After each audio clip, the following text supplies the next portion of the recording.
नमस्कार दोस्तों, मैं दिलीप सिंह बावरा आप सभी बीच में एक रोमांटिक गीत लेके आ रहा हूँ टैलेंट विस्टा के माध्यम से। बहुत बहुत धन्यवाद। आइए आप बीच में बहुत प्यारा सा गीत मैं कोशिश कर रहा हूँ।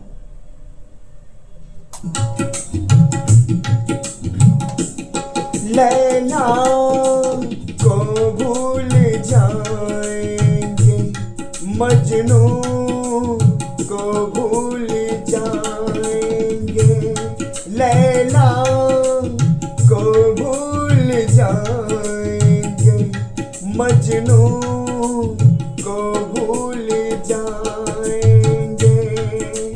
आने वाले प्रेमी, आने वाले प्रेमी, आने वाले प्रेमी अब कसमें हमारी खाएंगे, लैला को भूल जाएंगे, मजनू को भूल जाएंगे।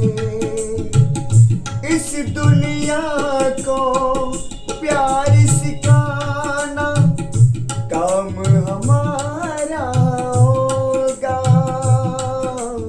इस दुनिया को प्यार सिखाना काम हमारा होगा। प्रेम ग्रंथ के हर पन्नों पर नाम हमारा होगा, प्रेम ग्रंथ के हर पन्नों पर नाम हमारा होगा।